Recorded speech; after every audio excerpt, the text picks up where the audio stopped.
Halo teman-teman semua. Dalam kesempatan kali ini kita akan membahas materi mengenai alat pembayaran, yaitu dimulai dari pengertian alat pembayaran, jenis-jenis alat pembayaran, serta manfaat dari alat pembayaran non-tunai. Pembahasan pertama yaitu mengenai alat pembayaran. Alat pembayaran adalah media yang digunakan untuk melakukan berbagai macam transaksi dalam kehidupan sehari-hari khususnya dalam berbagai kegiatan ekonomi. Perkembangan alat pembayaran saat ini sudah semakin pesat dari waktu ke waktu. Jika waktu zaman dahulu sistem pembayaran masih berupa sistem barter, namun pada masa sekarang pembayaran bisa dilakukan dengan mata uang, bahkan dengan menggunakan mata uang elektronik. Jenis alat pembayaran saat ini dibagi menjadi dua jenis yaitu alat pembayaran tunai dan alat pembayaran non-tunai. Jenis yang pertama yaitu alat pembayaran tunai yaitu alat pembayaran yang paling konvensional, yaitu menggunakan uang kartal yang terdiri dari uang kertas dan uang logam.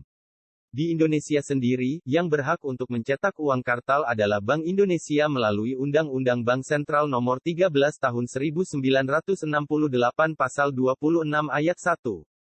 Pembayaran menggunakan uang kartal memang paling umum ditemukan dalam kehidupan sehari-hari karena mudah digunakan untuk transaksi dengan nominal yang kecil. Dalam penggunaan alat pembayaran tunai ini memiliki berbagai kelemahan dan resiko yang tinggi seperti inefisien waktu, pemalsuan uang, dan berbagai resiko lain. Tingginya resiko penggunaan uang kartal ini membuat Bank Indonesia mendorong pergantian alat pembayaran tunai menjadi non-tunai sehingga menciptakan cashless society. Jenis alat pembayaran yang kedua yaitu alat pembayaran non-tunai atau uang giral biasa digunakan untuk melakukan pembayaran transaksi yang berjumlah besar sehingga lebih efisien dibandingkan pembayaran dengan uang kartal. Di Indonesia, yang berhak untuk menerbitkan uang giral adalah seluruh bank umum kecuali Bank Indonesia. Seiring perkembangnya zaman, sistem pembayaran non-tunai makin diminati oleh masyarakat luas karena sangat praktis dan aman digunakan dalam bertransaksi sehari-hari. Di sisi lain, terdapat banyak bentuk atau jenis alat pembayaran non-tunai. Penting pastinya mengetahui jenis-jenis alat pembayaran non-tunai. Berikut rangkuman tentang jenis-jenis alat pembayaran non-tunai yang perlu kita ketahui di antaranya sebagai berikut. Kartu kredit adalah salah satu alat pembayaran non-tunai yang saat ini sangat terkenal, karena hampir seluruh orang sudah menggunakan kartu yang satu ini agar kegiatan pembayarannya bisa berjalan dengan lancar. Kartu kredit merupakan alat pembayaran berbentuk kartu yang diterbitkan oleh bank di mana bank meminjamkan uang terlebih dahulu kepada nasabah untuk melakukan pembayaran. Berbeda dengan kartu kredit, kartu debit adalah alat pembayaran non-tunai yang berbasis saldo milik nasabah. Kartu ini diterbitkan oleh pihak bank tempat nasabah menabung rekeningnya. Tergantung jenisnya, biasanya kartu debit memiliki batas atau limit tertentu dalam setiap transaksinya. Kartu ini bisa digunakan untuk mentransfer uang atau mengambil uang dari mesin ATM tanpa harus ke bank. Cek merupakan surat perintah nasabah kepada bank untuk menarik dananya dalam jumlah tertentu atas namanya atau nama yang ditunjuk. Cek terbagi menjadi 3 jenis yakni cek atas nama, cek atas unjuk, dan cek silang. Giro merupakan surat perintah dari nasabah kepada bank penyimpan dana untuk memindahbukukan sejumlah dana dari rekening yang bersangkutan kepada rekening pemegang yang disebutkan namanya.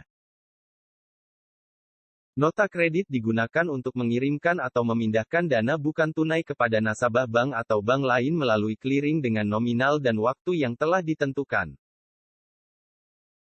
Nota debit merupakan surat yang diterbitkan untuk menagih nasabah bank lain atau bank lain melalui clearing dengan nominal dan waktu yang sudah ditentukan. Jenis alat pembayaran non-tunai yang satu ini semakin populer penggunaannya dalam beberapa tahun terakhir. Uang elektronik bisa berupa kartu yang dapat digunakan untuk pembayaran atas dasar nilai uang atau dana yang sudah disetorkan terlebih dahulu kepada pihak ketiga agar diubah menjadi uang elektronik. Jenis kartu ini bisa digunakan untuk membayar tol parkir OVO ShopeePay hingga tiket kereta. Di Indonesia sendiri, tren pembayaran menggunakan alat pembayaran non-tunai semakin meningkat. Terlebih sejak diluncurkannya mekanisme electronic payment atau e-payment di platform-platform digital. Melakukan beraneka pembayaran dan tagihan cukup hanya menggunakan gadget di genggaman.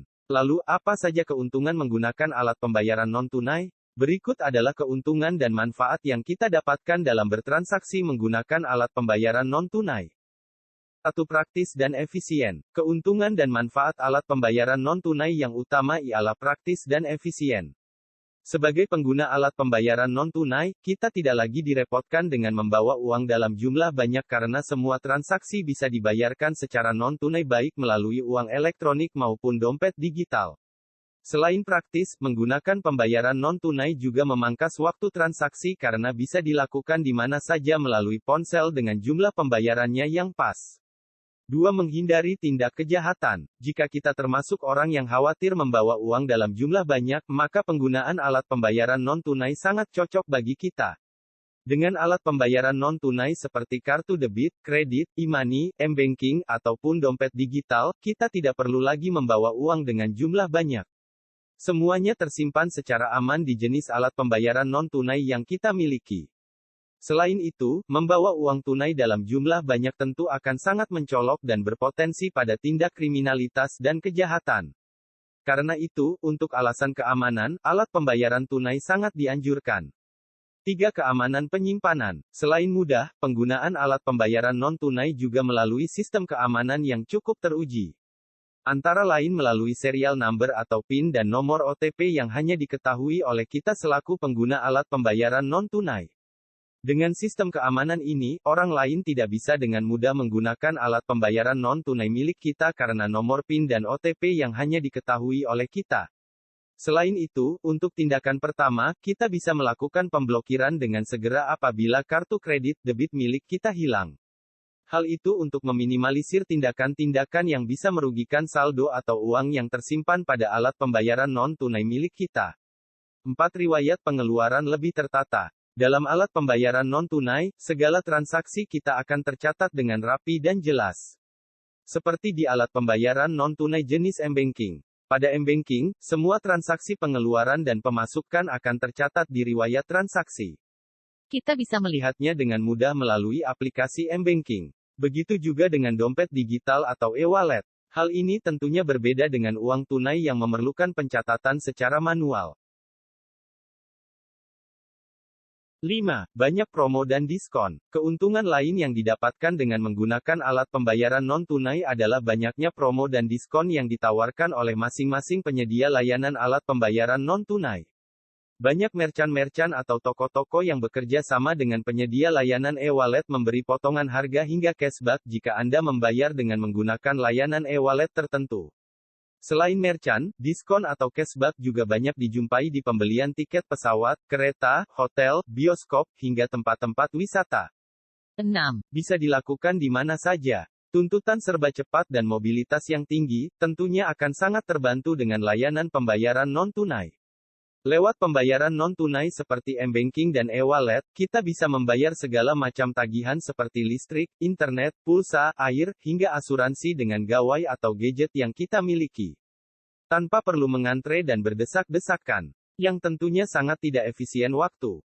Nah, cukup sampai di sini pembahasan materi kita dalam mempelajari materi mengenai alat pembayaran baik tunai maupun non-tunai. Kurang lebihnya mohon maaf. Wassalamualaikum warahmatullahi wabarakatuh.